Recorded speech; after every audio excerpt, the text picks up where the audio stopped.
Now let us start Plumbum metallicum. আজ যেহেতু শেষ ক্লাস, আমাদের যে ধারাবাহিক ক্লাস চলছে বাংলাদেশ সমিতিক পরিষদ খুলনা জেলা শাখা কর্তৃক সাপ্তাহিক যে ক্লাস, এই ক্লাসে চলছে ধারাবাহিকভাবে প্লাম্বাম মেটালিকামের পরে আলোচনা এবং ধারাবাহিক ক্লাসের আজকে শেষ পর্ব। এই শেষ পর্বে আমরা টোটাল ব্যাপারটাকে তুলে নেবার চেষ্টা করব, তাহলে সুবিধা হবে বেশি। দাদাও আলোচনা করেছেন, আমি আলোচনার শেষ দিকে এসে এই একটাই জিনিস জানতে পেরেছি,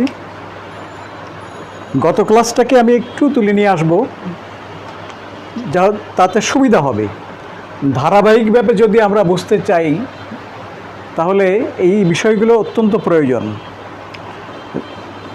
আমরা ক্লাসিক্যাল হোমিওপ্যাথির দৃষ্টিভঙ্গি থেকে, ক্লাসিক্যাল শব্দটা মডার্ন শব্দ, ক্লাসিক্যাল না বলে আমরা বলি হ্যানিম্যানিয়ান হোমিওপ্যাথি। এই হ্যানিম্যানিয়ান হোমিওপ্যাথি বর্তমান সময়ে ক্লাসিক্যাল কেন হয়েছে? ক্লাসিক্যাল ব্যাপারটা হচ্ছে একটা শাশ্বতের মতো, যেটা চিরাচরিতভাবে চলে আসছে, যে সত্যটা যেখান থেকে শুরু হয়েছে তার যাত্রা, সেই আদর্শটা এখনও আমরা বহন করে চলছি, এই অর্থে ক্লাসিক্যাল।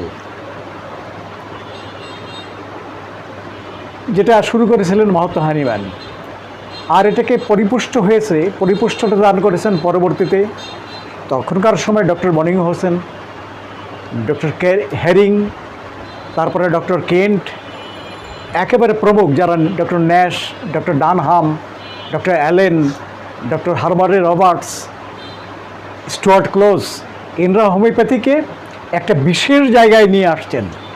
হ্যানিম্যানের একটা ভিত্তি, ওই ভিত্তির পরে দাঁড় করিয়ে তাই হোমিওপ্যাথি আরও সামনে এগিয়ে গেছে।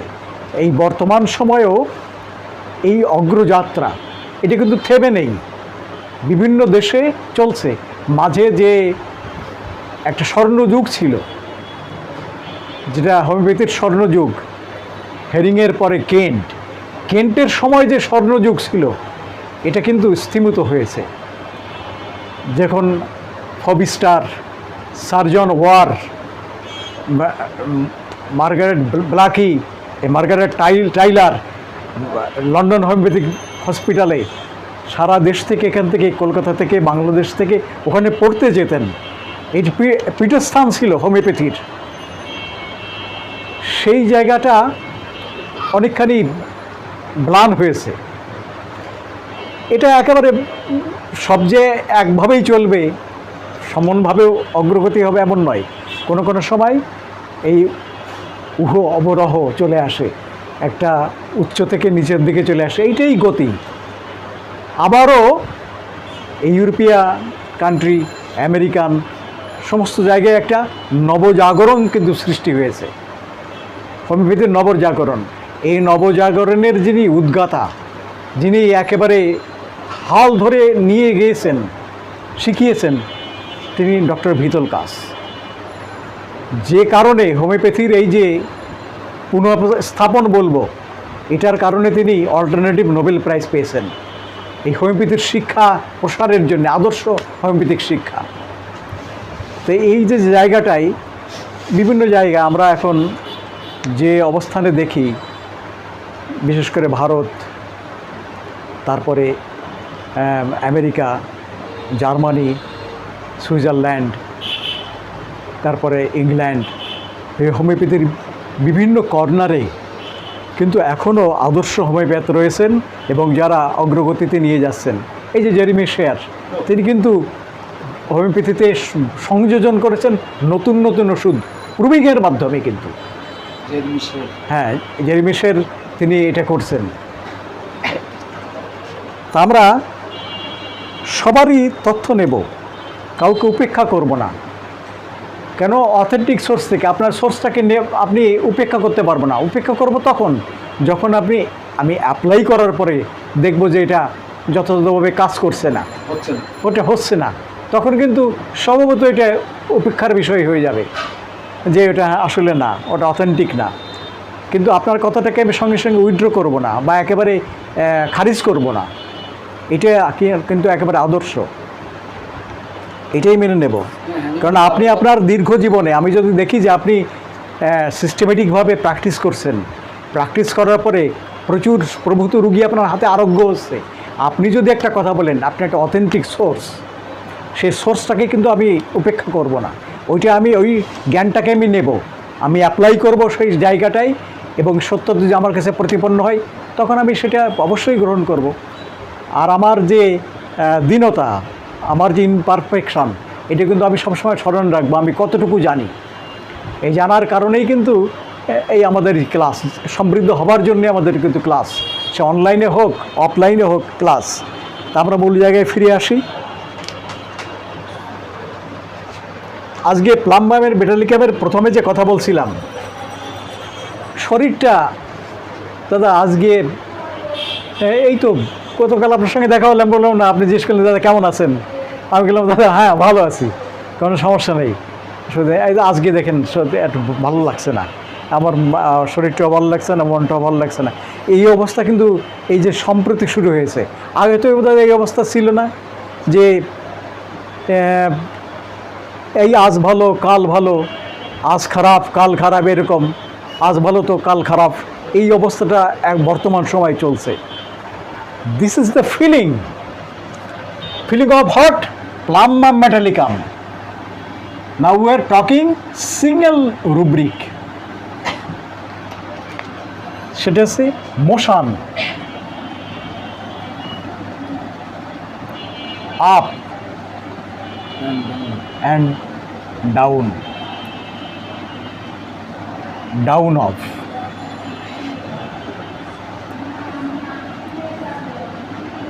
এইটি কিন্তু ফিলিং, আজ ভালো কাল খারাপ, এই ভালো জায়গায় আপ, হ্যাঁ আমার সব দিকেই ভালো লাগছে, মানসিকভাবে ভালো, শারীরিকভাবে ভালো, আবার যখন খারাপ হচ্ছে তখন ডাউনে চলে আসছে। এই গতিটা চলছে শরীরের, মোশন মানে গতি। আমরা সেই শব্দগুলো ব্যবহার করি যে হাল গতি কেমন, শরীরের গতি কী, তাহলে এটা এই যে শব্দটা ব্যবহার করি স্বাচ্ছন্দ্য, যেখানে একটা রিদম রয়েছে, ছন্দ মানে রিদম, যেখানে রিদম রয়েছে সেই রিদমে কী রয়েছে, একটা ইস রয়েছে, স্বাচ্ছন্দ্য রয়েছে। ওটার অভাব হলে তখন ডিজিজ হয়ে যায়। আরাম চলছে, ওটার অভাব হলে বেআরাম হয়ে যায়। সুখ চলছে, ওটার অভাব হলে অসুখ হয়ে যায়। সেইগুলো এই অবস্থার প্রথমে তার মানসিক ফিলিংয়ে চলে আসছে, তখন তার মনে হচ্ছে না শরীরটা তো তাহলে সেইভাবে যাচ্ছে না। Dilution bed, sinking is sinking. আমি ধারাবাহিকভাবে বলার চেষ্টা করছি যে কোনটার পরে কোনটা আসবে, এইটা সেইটাই আমি আবার তুলে নিয়ে আসছি সুবিধার জন্যে। এই বেড মানে হচ্ছে আরাম। বেডে কি হয়, repose and tranquillity. What is the meaning of bed? Comfortable zone, generally mattress, where we take rest, lie down and take rest and sleep, সেটা হচ্ছে বেড। এই বেডটা আমার, এই বোধটা আরাম, ফিলিং যা পাই ওখানে বেডে যা পাই সেটা হচ্ছে কমফোর্ট। এই কমফোর্টটা কী হচ্ছে, সিঙ্কিং, বেড ইজ সিঙ্কিং, বিছানা ডুবে যাচ্ছে, অর্থাৎ একটা ভালো পর্যায়ের নেই, ভালো আরামে নেই, এখন বেআরামের দিকে যাচ্ছে, খারাপের দিকে যাচ্ছে, ডাউনের দিকে যাচ্ছে, দ্যাট ইজ সিঙ্কিং। দাদা এই কথাটা কি এইভাবে রোগীর এসে বলবে যে আমি দিন শেষ হয়ে যাচ্ছে? শেষ হয়ে যাওয়ার আলাদা রুব্রিক রয়েছে দাদা। খারাপের দিকে যাচ্ছে, মূল ব্যাপার জিনিসটা শব্দ শেষ না, হ্যাঁ শব্দগুলো হচ্ছে খুব মারাত্মক জিনিস। আমি যে ওয়ার্ডটা ইউজ করব তারই একটা সমধর্মী ওয়ার্ড থাকতে হবে রুব্রিকে। এইটার ব্যাপারটা হচ্ছে শরীরটা খারাপের দিকে যাচ্ছে, ডাউনের দিকে যাচ্ছে, এইটা খারাপের দিকে যাচ্ছে, সে আরাম আর থাকছে না। Bed is sinking. নেক্সটে যে জিনিসটা আসবে, তাহলে আপনার কাছে আমি আসবো যে দাদা কী ব্যাপার একটু যদি দেখেন একটু যদি টেস্ট করার প্রয়োজন হয়, এই ভালো এই খারাপ। হ্যাঁ একটু যদি টেস্ট করার প্রয়োজন হয় কি অবস্থা হচ্ছে জানার জন্যে, তাহলে যদি আপনি মনে করেন যে আমার টেস্টের দরকার আছে, তাহলে আপনি টেস্ট করে দেখেন কি অবস্থা হচ্ছে। এই যে test, this is light,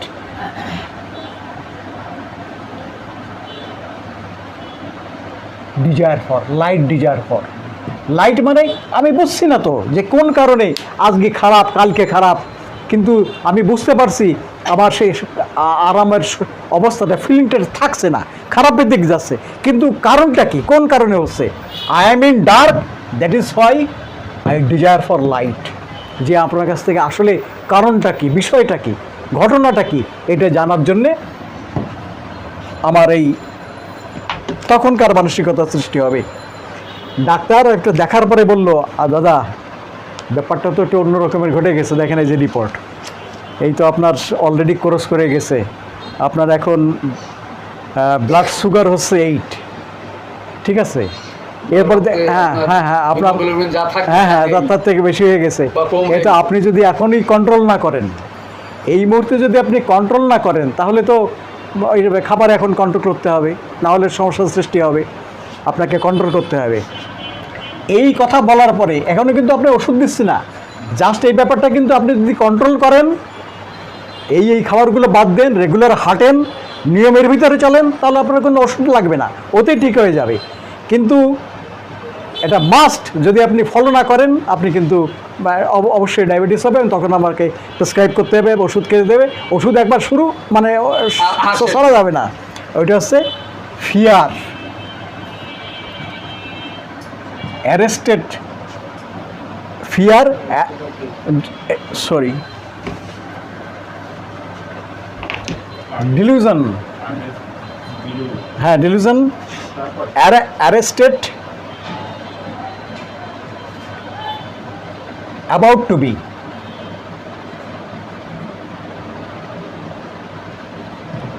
delusion arrested about to be। ওই about to be কেন? ওই যে বর্ডার লাইন বা একেবারে এক্সিট করেছে, 1-2 পয়েন্ট বেশি হয়েছে, এই জায়গাটা arrested about to be. Arrested কেন? আমি কোনো নিয়ম শৃঙ্খলের ভিতরে তখন পড়ে যাব, এই খাওয়া যাবে না, এইভাবে চলা যাবে না, খুশি মতো চলা যাবে না, দিস ইজ অ্যারেস্ট। অ্যারেস্ট হলে কী হয়? অ্যারেস্ট হলে আমি কিন্তু আমার স্বাধীনতা অ্যাপ্লাই করতে পারি না, আমি অন্যের অধীনে হয়ে যাই। অর্থাৎ ডক্টর যে প্রেসক্রাইব করলো, যে নিয়ম নীতি দিল, যেগুলো দিয়েছে, এইগুলো আমাকে তখন ফলো করতে হবে। ডক্টর বলে দেবে তো এইগুলো করা যাবে না, দিস ইজ, তখন কিন্তু মনে ভয় চলে আসে। এখানে এই যে ডিলিউশন, একই জিনিস চলে আসে, fear, arrested of being.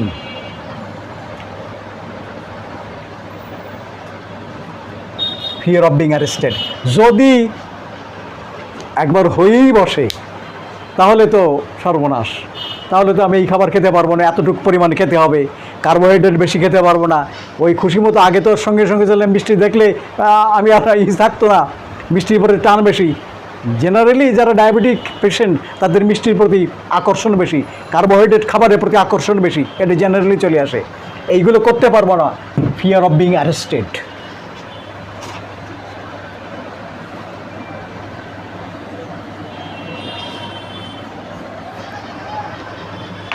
Next যেটা চলে আসে, dilution, sorry reserve eating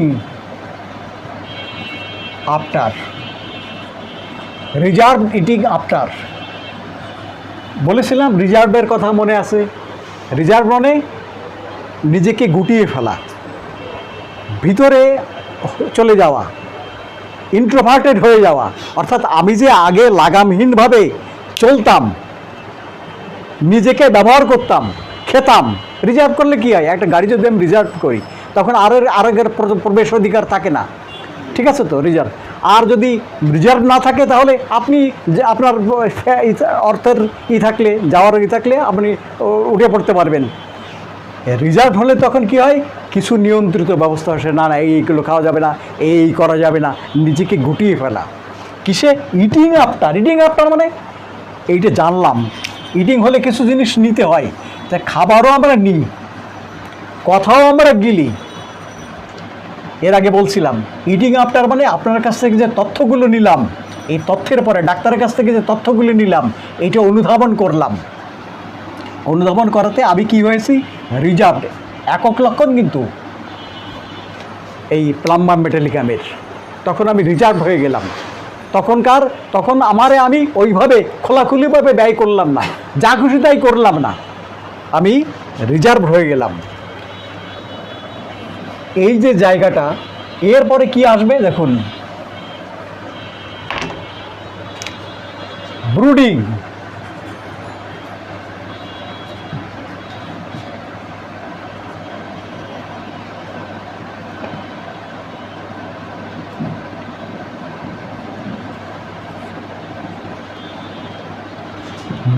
brooding, forbidden things over. এটা কেন দেখুন লক্ষ্য করে, ব্রুডিং মানে অ্যাংজাইটির সাথে আপসেট মানসিকতায় একটা জিনিস নিয়ে দীর্ঘক্ষণ ভাবা। তাহলে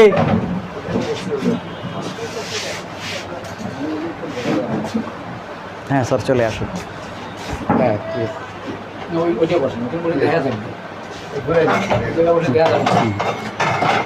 তাহলে ব্রুডিং ব্যাপারটা কি?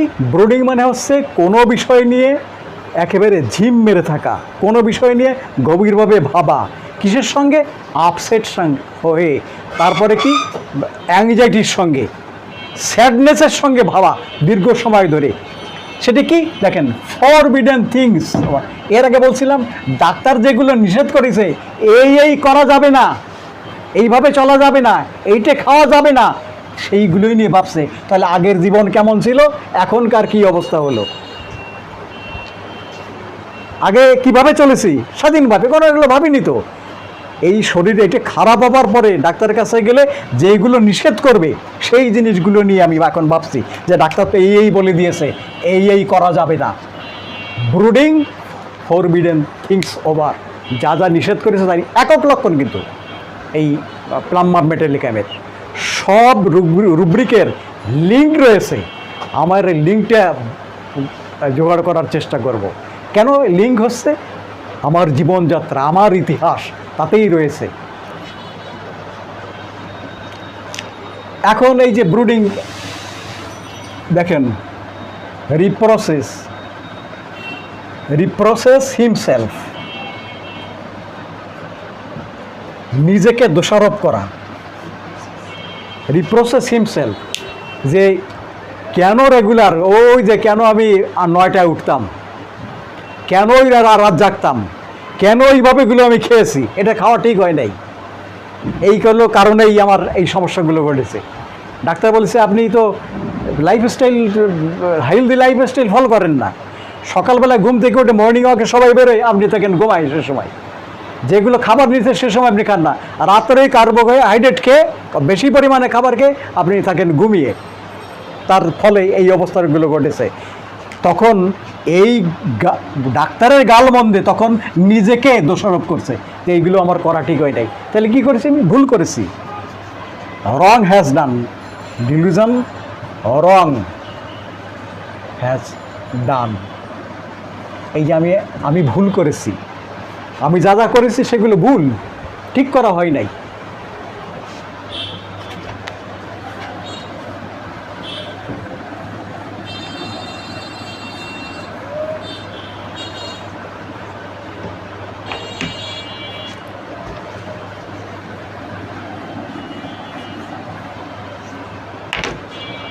একক রুব্রিক দেখেন, company desire for, friend of এ,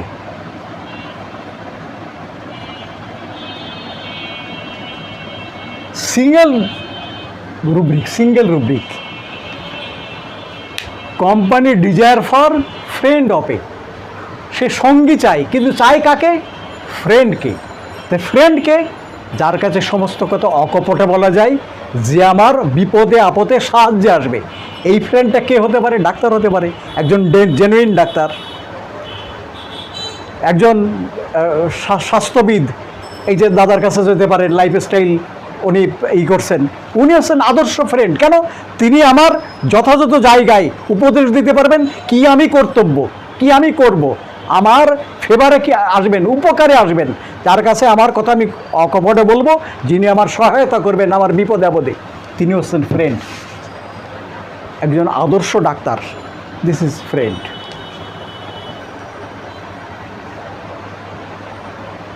একক সিমটম।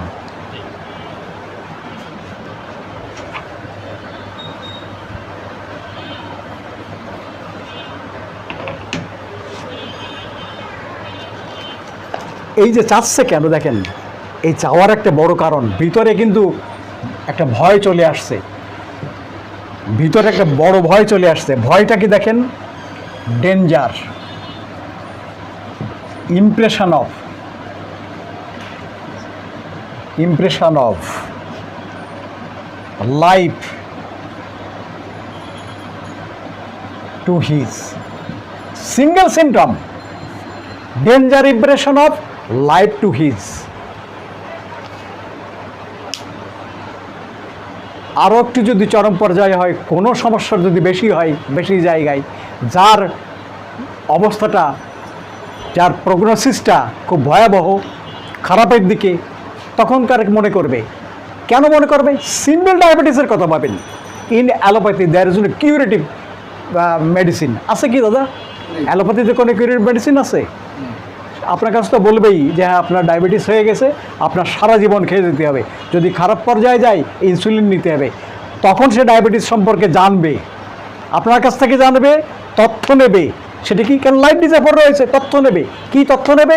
যে ডায়াবেটিস যার হয়, যে আক্রান্ত হয়, তার আরও ডিজিজ এসে হাজির হয়ে যায়, ব্লাড প্রেশার, হার্ট ডিজিজ, বড় বড় ডিজিজ, আপনার কোনো অঙ্গ বাদ যাবে না ডায়াবেটিস ফর্ম করলে। তখন কী হবে? Danger of life. This is impression. Impression মানে প্রভাব পড়া, ডেঞ্জার ইমপ্রেশন। এই জিনিসগুলো তথ্য জানার পরে একটা বিপজ্জনক ইমপ্রেশন আপনার আসবে। কিসের পরে আসবে? লাইফ টু হিজ, তার জীবনের পরে। যে ডিজিজ নেন না কেন, আমি এটা উদাহরণ দিলাম ডায়াবেটিস, এরপরে তো আরও ব্যাপক অন্য অন্য জিনিস রয়েছে। সিমটমটা কোথায় লাগবে যে বিশেষ বিশেষ বিষয়। ওর যে পেশেন্টের ডায়াবেটিস হতে এমন নয়, কিন্তু যে জিনিসটাকে সে মনে করছে তার প্রগনোসিসটা খুব ভয়াবহ, খারাপের দিকে, খুব ফ্যাটাল দিকে যেতে পারে। এই যে টিউমার, এই যে সাইন অ্যান্ড সিমটম, ডাক্তার বলেছে কিন্তু আপনি এখনই আপনার বায়োপসি করতে হবে।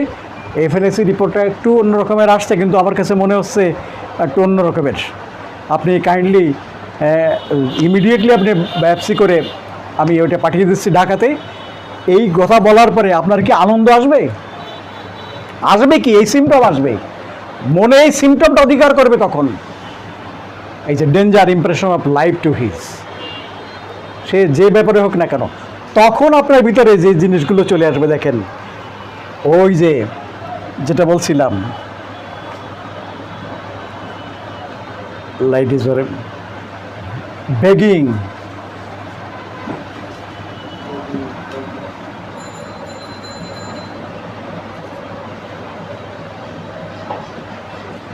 রিলিফ,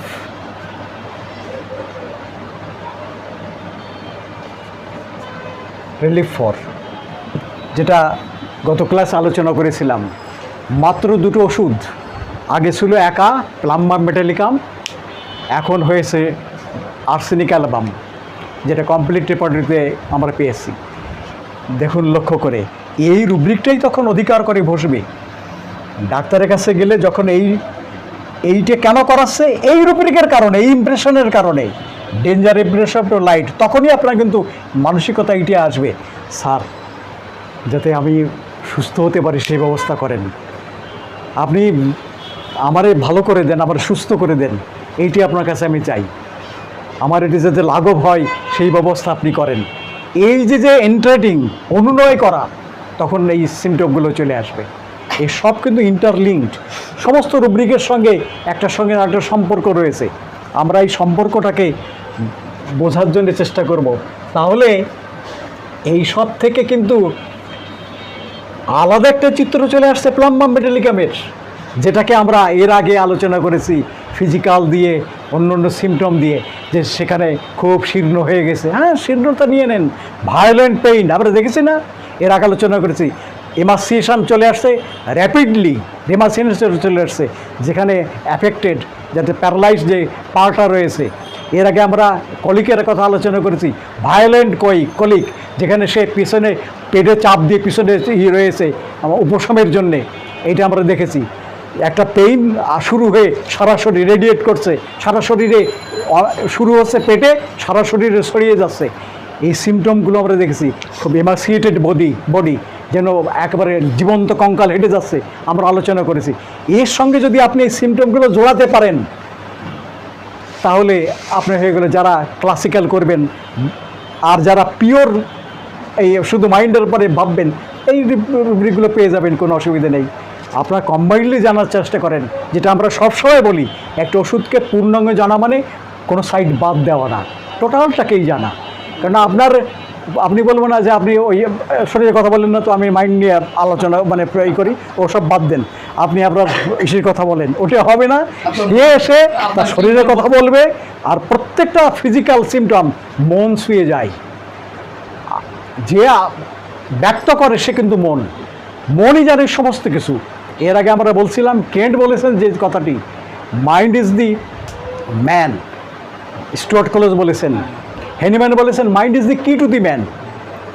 মনই হচ্ছে চাবি, যা দিয়ে খুলবো। চাবি মানে কি, আমি পকেট নিয়ে ঝুলাবো নাকি, বা কাপড়ের কোনায় থাকবে, ঝুনঝুন করবে, সবাই ভাববে ওই বাড়ির মালকিন, এইটা দেখাবার জন্যে না।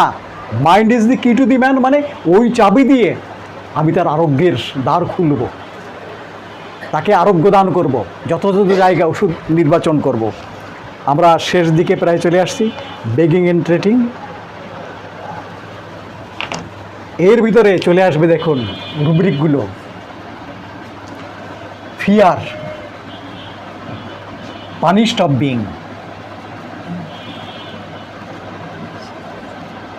Punished of being, fear of being punished.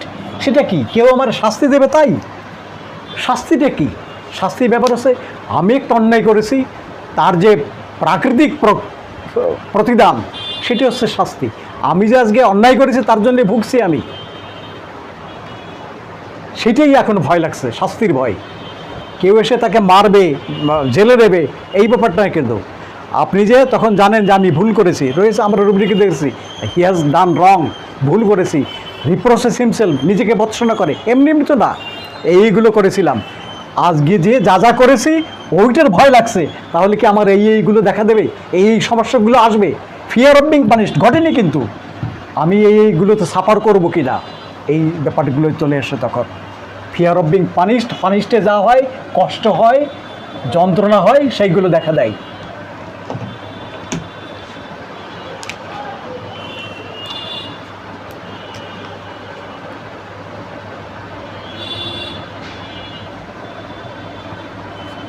Delusion, home, away from,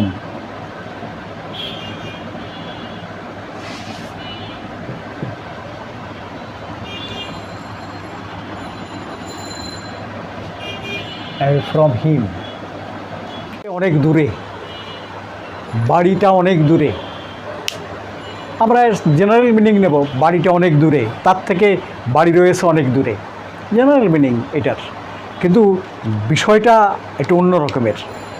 তাহলে আমার ভিতর তো হোম সিকনেস দেখা দেবে, গৃহ কাতরতা দেখা দেবে, বাড়ি থেকে দূরে রয়েছে, কিন্তু ব্যাপারটি তা নয়। এই ব্যাপারটা হচ্ছে ডিলিউশন। হোম মানে হচ্ছে এমন একটি জায়গা যেখানে আমি স্বাচ্ছন্দ্য বোধ করি, আমার নিজের জায়গা। এই ব্যাপারটা হচ্ছে আমার হেলথ বা ওয়েলবিং। এই ওয়েলবিং কন্ডিশন, এটা হচ্ছে হোম। অ্যাওয়ে ফ্রম হোম, আমি আজকে সেই যে স্বাচ্ছন্দ্যে ছিলাম, সেই যে অবস্থায় ছিলাম, যেখানে কোনো সমস্যা ছিল না, আমার কত মানে স্বাভাবিকভাবে জীবনযাত্রা ছিল, এখন তার থেকে আমি দূরে। যে আক্রান্ত হয়, রোগে ভোগে, সেই জানে যে কি অবস্থা তার। আরোগ্যের যে ফিলিং, আর হেলদি কন্ডিশনের যে ফিলিং, ডিজিজ কন্ডিশনের ফিলিং সে তখন বোঝে যখন সে আক্রান্ত হয়, যখন সে রোগগ্রস্ত হয়, তখনই বুঝতে পারে স্বাস্থ্যের কী মূল্যবান, স্বাস্থ্য সম্পদ যে কী মূল্যবান, স্বাস্থ্যের অবস্থার এইটা হচ্ছে তাই। সে মনে করে যে আমি আমার হোম থেকে, অর্থাৎ হেলদি কন্ডিশন থেকে, ওয়েলবিং থেকে আমি অনেক দূরে রয়েছি। এই জায়গায় কিন্তু যেতে চাই আমরা, পেয়েছি কিন্তু হোম ডিজায়ার টু গো। তার মানেটা শুধু বাড়িতে যাবে এমন নয় কিন্তু, যে আমারে সেই অবস্থাটা করে দেন দিই যাতে আগের জায়গায় ফিরে যেতে পারি। লাস্ট আমরা চলে আসছি এখানে, এই সবের থেকে চলে আসে যদি কন্ডিশনটা খুব খারাপ হয়, অবস্থা যদি বেগতিক হয়, তখন এই রুব্রিকটা চলে আসে।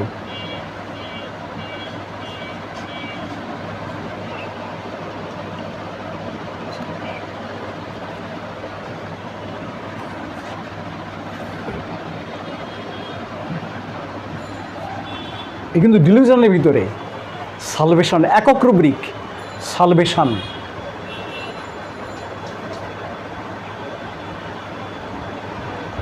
সালভেশন মানে হচ্ছে মুক্তি।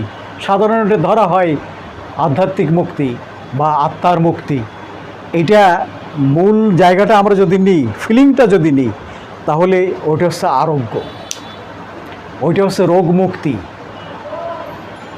এর থেকে মনে করে সেইটা যে অবস্থা আমার হয়েছে এইটা আর ভালো হবে না, ওটা হারিয়েছে সে, একক লক্ষণ সালভেশন সে হারিয়েছে, যে আমার আর ভালো হওয়ার কোনো উপায় নেই।